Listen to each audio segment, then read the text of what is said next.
Hello students, welcome on our YouTube channel Nimbus learning powered by engineers academy. आप सब लोग तैयारी में लग चुके होंगे क्योंकि आपको पता है आरपीएससी इनकी वैकेंसी आ चुकी है, आरएसएसबी वैकेंसी आने वाली है, आरआरबी जेई की वैकेंसी आ चुकी है।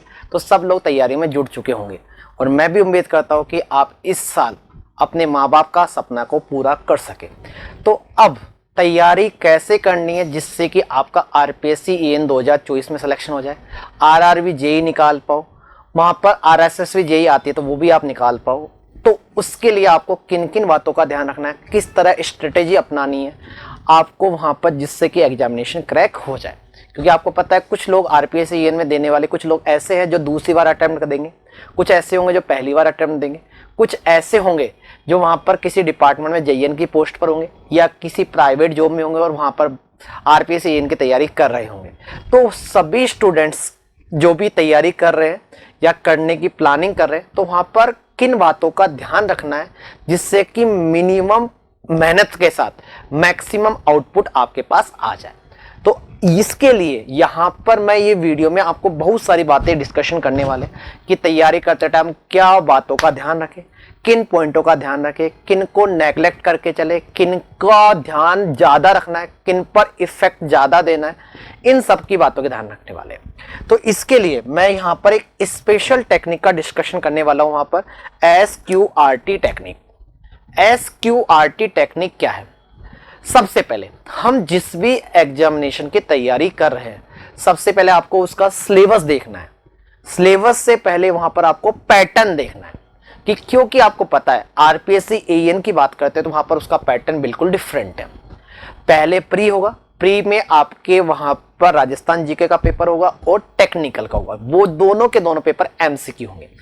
जब प्री आपका क्लियर हो जाएगा 15 गुना स्टूडेंट को प्री में क्वालिफाई करते हैं। फिर वहां पर मेंस होता है और मेंस यहां पर कन्वेंशनल होता है।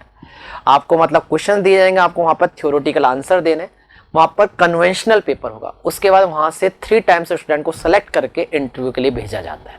ठीक है, ये होता है वहां पर आरपीएससी इनका पैटर्न। लेकिन एसएससी जेई में चले जाते हैं पैटर्न बिल्कुल डिफरेंट होता है। वहां पर प्री होता है, प्री में रीजनिंग आती है, इंडिया जीके आती है और वहां पर टेक्निकल आता है। 200 क्वेश्चंस होते हैं। उसके बाद मेंस होता है, मेंस भी आपका ऑब्जेक्टिव होता है फुल्ली टेक्निकल। यदि अपन आरएसएसबी की जेई की बात करेंगे तो आरएसएसबी जेई में क्या होता है, वहां पर ऑब्जेक्टिव पेपर होता है, एक ही पेपर होता है और उसमें आपका राजस्थान जीके होता है और टेक्निकल होता है। यदि अपन आरआरबी जेई की बात करते हैं तो वहां पर सीवीटी 1 होता है, सीवीटी 2 होता है। सीवीटी 1 में आपका फुल्ली नॉन टेक्निकल है और सीवी2 आपका टेक्निकल के साथ साथ वहां पर नॉन टेक्निकल पार्ट भी आता है। तो सभी एग्जामिनेशन का सिलेबस और पैटर्न अलग अलग है। तो सबसे पहले हम जिस भी एग्जामिनेशन की तैयारी कर रहे हैं उसका आपको पैटर्न और उसका सिलेबस पता होना चाहिए कि वहां पर कौन कौन सी सब्जेक्ट आ रही है, कौन कौन सब्जेक्ट नहीं आ रही। उसके बाद आप कोचिंग स्टार्ट करोगे, आप या सेल्फ स्टडी स्टार्ट करोगे, यहाँ पर ऑनलाइन ऑफलाइन किसी भी मोड में कोचिंग ले हुए तो आपका सिलेबस कंप्लीट हो जाएगा। पहला पॉइंट ध्यान रखना है, जब आप कोचिंग कर रहे हो या सेल्फ स्टडी कर रहे हो तो साथ में आप जैसे ही पढ़ाई करो अपनी सिलेबस कब सब्जेक्ट कंप्लीट करो, साथ में अपने शॉर्ट नोट्स बनाते जाओ। शॉर्ट नोट्स कहां काम आएंगे उसका अपन रिप्लाई करेंगे आपको अभी थोड़ी देर में। जब शॉर्ट नोट्स बनाने के बाद क्या करना है आपको, एस का मतलब सिलेबस एंड पैटर्न, क्यू का मतलब क्वेश्चंस। अब यहां पर बहुत सारे स्टूडेंट बहुत अच्छे से तैयारी करते हैं, 4-4, 5-5, 6-6, 7-7, 8-8 घंटे पढ़ाई करते हैं, लेकिन वो क्या करते हैं, नोट्स पढ़ते जा रहे हैं। वो क्या कर रहे हैं, वहां पर उन्होंने 2-2 बार, 5-5 बार, 10-10 बार नोट्स पढ़ ली लेकिन क्वेश्चंस नहीं किए। भैया कि वहां पर आप नोट्स कितनी ही बार पढ़ लो, यदि आप प्रैक्टिस नहीं करोगे, क्वेश्चंस नहीं करोगे, चीजें याद नहीं होगी, ये नहीं पता लगेगा क्वेश्चंस किस तरह आ रहे हैं। तो वहां पर जब आपका सब्जेक्ट चल रही है या सब्जेक्ट पढ़ रहे हो या सब्जेक्ट कंप्लीट हो गई है उसके बाद आपको क्वेश्चंस करने हैं जितने हो सकते हैं उतने। अब क्वेश्चंस करते टाइम भी आप लोग गलतियां करते हो। क्या करते हैं, जैसे आपने वहां पर सबसे पहले आरसीसी पढ़ रहे हो आप, तो आपने आरसीसी की 5 बुक लगा दी, 5 एमसीक्यू बुक कर दी।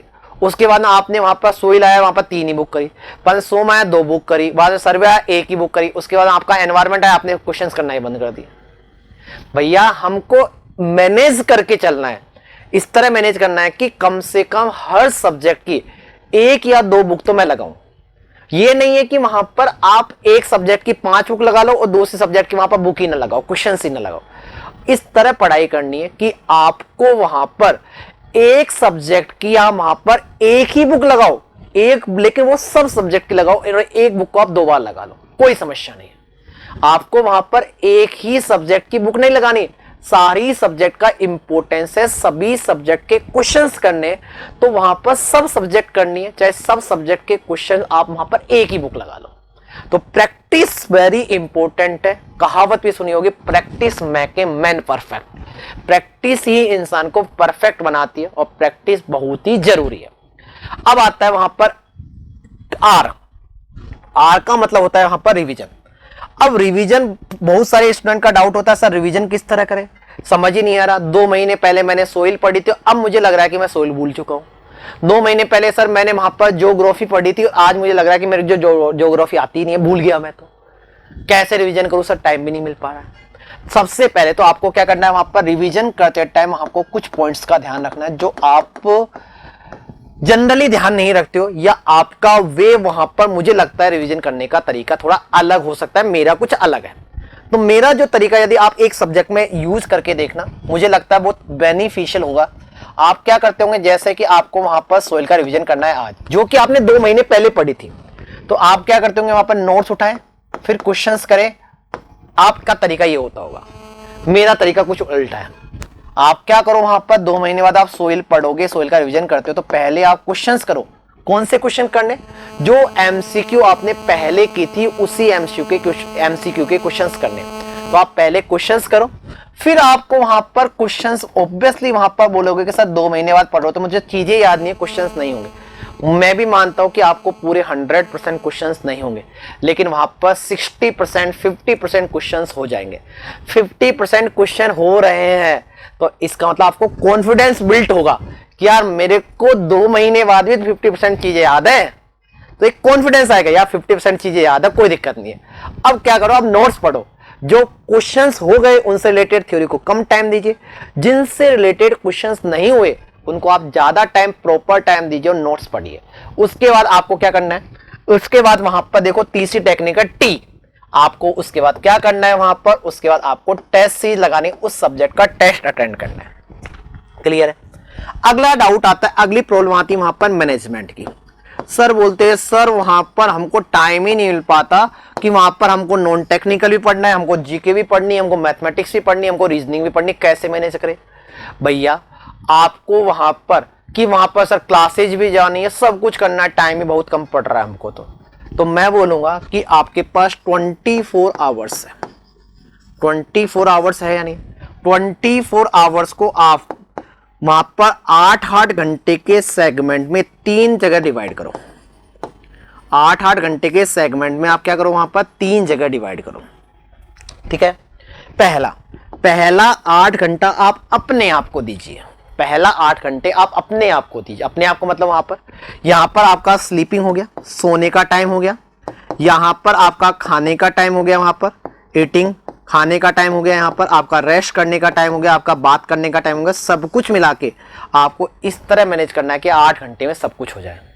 और एक इंसान के लिए वहां पर 8 घंटे की नींद सफिशिएंट होती है मेरे अकॉर्डिंग। यदि आप बोलो कि सर वहां पर, सर यहां पर तो हमारा यहाँ पर 8 घंटे बहुत होता है, 6 घंटे की नींद सफिशिएंट होती है, तो वहां पर आपका सोना, खाना पीना सब कुछ आ जाएगा। अब बोलो कि सर यहाँ पर अगले 8 घंटे की बात करते हैं, तो यहाँ पर जो अगला 8 घंटे हैं उसको आप क्या करो, वहां पर आप डिवाइड करिए, वहां पर इसको आप डिवाइड करिए वहां पर टेक्निकल और नॉन टेक्निकल में। यहां हमको पढ़ाई करनी है। टेक्निकल में मतलब आपको वहां पर इस तरह पढ़ाई करनी है कि वहां पर कम से कम 6 घंटे आप टेक्निकल को दो और 2 घंटे आप डेली नॉन टेक्निकल को दो। 8 घंटे सर, 8 घंटे हमारी कोचिंग होती है, हमको कोचिंग जाना होता है, हमको क्लासेस अटेंड करनी होती है, ये आपका टाइम मैनेजमेंट। इस तरह आप क्या करो, वहां पर 8+8+8 की थ्योरी बनाओ, आपका वहां पर टाइम मैनेजमेंट हो जाएगा। दूसरा, आपको टाइम टेबल बनाना है। आपको वहां पर टाइम टेबल बनाना है हमारा कि यार मेरे को वहां पर, मेरे पास वहां पर क्या करना है, जैसे आपके पास 90 दिन है, तो आपको वहां पर अलग अलग सब्जेक्ट को किस तरह, कितने महीने में, कौन से टाइम तक कौन सब्जेक्ट कंप्लीट हो जाने चाहिए। उसके बाद में आप वहां पर वीकली उसकी क्या करो, वहां पर प्लानिंग करो। वीकली प्लानिंग करो कि मैंने आज संडे, चलो मैं आज संडे है तो मेरे को इस वीक में क्या क्या कंप्लीट करना है, आप संडे को प्लानिंग बना लो। कि यार मेरे को वहां पर मंडे से लेकर मंडे, ट्यूसडे, वेडनेसडे, थर्सडे तक ये सब्जेक्ट कंप्लीट करनी, फ्राइडे, सैटरडे, संडे को मेरे को ये सब्जेक्ट कंप्लीट करनी। इस तरह प्लानिंग बनाओ। उसका संडे को देखो यार यहाँ पर वह प्लानिंग फुलफिल हो रही है या नहीं हो रही। इस तरह आप तैयारी करोगे तो आपका सिलेक्शन के चांस बहुत ज्यादा बढ़ जाएंगे। दूसरा, अगला पॉइंट बात करें तो वहां पर क्या होगा, आप वहां पर जैसे आप एक पेपर लीजिए। आप माना कि एग्जामिनेशन में 180 दिन बचे अभी, एग्जाम्पल अपने लिए, तो आप वहां पर उल्टी गिनती लिखिए 180, 179, 178, 177, 176, 175, 174, इस तरह एक उल्टी गिनती लिखिए। उल्टी गिनती लिखिए। आपके वहां पर आज का दिन निकल गया, मतलब अब मेरे पास 179 डेज हो गए। एक और दिन निकल गया, मतलब अब मेरे पास 178 डेज रह गए, 177 रह गए, 176 रह गए, 170। तो आपके दिमाग में थोड़ी टेंशन आएगी, और जब तक डर नहीं लगेगा तब तक नहीं जीत पाओगे, क्योंकि डर आपको, इंसान को सक्सेस होने के लिए बहुत जरूरी है। तो वहां पर डर जरूरी होता है सक्सेस के लिए, जिससे कि इंसान गलती ना करे। इंसान में डर होना बहुत जरूरी है। तो वहां पर डरा है, लेकिन ये नहीं है डर की वजह से अपना कॉन्फिडेंस ही खत्म कर दो। यार मैं हार गया तो क्या होगा, अरे भैया कर्म करो, जरूर सफलता मिलेगी। आप वहां पर ये नहीं है, लेकिन ऐसा भी नहीं होना चाहिए सर किस्मत में नौकरी होगी तो मिल जाएगी। भैया यदि आप किस्मत के भरोसे बैठे, क्या पता किस्मत आपके भरोसे बैठी हो। आप किस्मत के भरोसे बैठे हो, क्या पता किस्मत आपके भरोसे बैठी हो। तो आपको, यदि आप मेहनत करोगे तो किस्मत भी सोचेगी यार ये बंदा मेहनत कर रहा है, मैं इसका साथ देती हूं। तो यदि आप मेहनत करोगे तो किस्मत जरूर आपका साथ देगी। ठीक है, अगला पॉइंट। अब ये बातें सब कुछ हो गई कि आपको किस तरह तैयारी करनी है, क्या क्या बातों का ध्यान रखना है। अब अगला टी का मतलब बात करते हैं। रिवीजन हो गया। अब आपको क्या देना है, वहां पर टेस्ट सीरीज देनी है, जो कि बहुत ज्यादा इंपॉर्टेंट है। अब जैसे आपका सिलेबस हो जाता है, आपका रिवीजन हो जाता है, आपको सब्जेक्ट वाइज, आपको वहां पर फुल सब्जेक्ट, नॉन टेक्निकल का subject wise, non mix subject test, आपको वहां पर तैयारी को बूस्ट करने के लिए, तैयारी को चार चांद लगाने के लिए, तैयारी को मुकाम तक पहुंचाने के लिए टेस्ट सीरीज बहुत इंपॉर्टेंट है। अब टेस्ट सीरीज देते टाइम भी वहां पर मैं कुछ पॉइंट बात करूंगा कि वहां पर टेस्ट सीरीज देते टाइम किन किन बातों का ध्यान रखना चाहिए। आपके माना कि आपकी टेस्ट सीरीज में 10 टेस्ट है, T1, T2, T3, T4, T5, T6, T7, T8, T9 और T10। आपको क्या करना है, आपको यहां पर टेस्ट इस तरह देना है कि यार ये मैं रियल एग्जामिनेशन दे रहा हूं। आपको टेस्ट इस तरह देना है कि आप रियल एग्जामिनेशन दो। अब आपने ये टेस्ट दिया, आप एक पेपर बनाओ या एक डायरी बनाओ। उस डायरी में क्या लिखना है कि आपने जब टेस्ट पहला दिया था तो उस समय क्या गलतियां करी थी। वहां पर आप गलतियां लिखो अपनी, कि वहां पर टेस्ट देते टाइम आपने गलतियां क्या की थी। ठीक है, आपने वहां पर टेस्ट देते टाइम क्या पॉइंटों को मतलब पहचाना कि यार ये पॉइंट की मैंने गलतियां की थी, ये पॉइंटों का मेरे को टेस्ट दे पहले पता नहीं था, टेस्ट देते टाइम याद आई ये बातें कि यार मैं ये चीज लेके नहीं गया या ये चीज मैं लेके नहीं बैठा।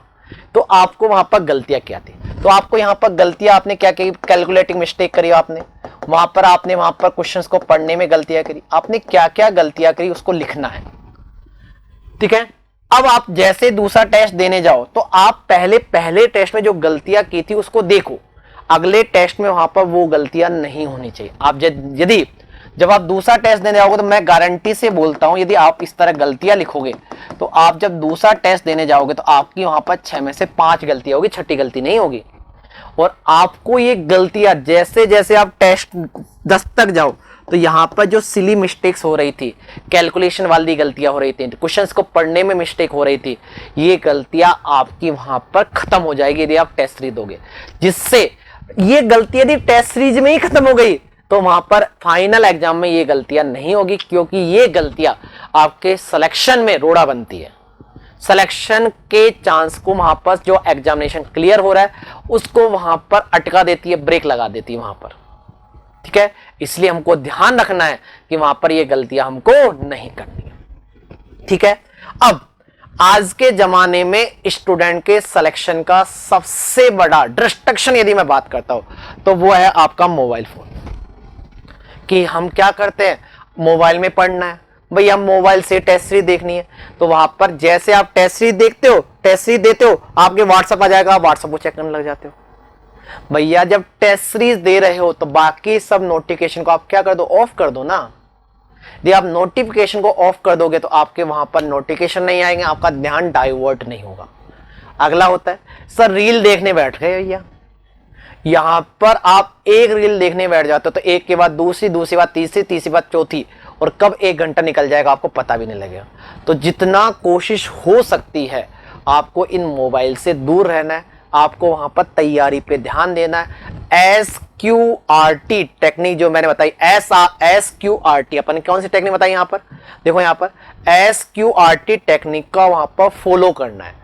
और SQRT टेक्निक का यदि मैं बोल रहा हूं कि आप फॉलो करोगे, आपका सिलेक्शन के चांस इंक्रीज हो जाएंगे, आपका सिलेक्शन श्योर हो जाएगा। मैं लिख के दे सकता हूं कि आपने प्रॉपर मेहनत की, दिल से मेहनत की, अंदर से आग होनी चाहिए कि मेरे को सिलेक्शन लेना है इस साल।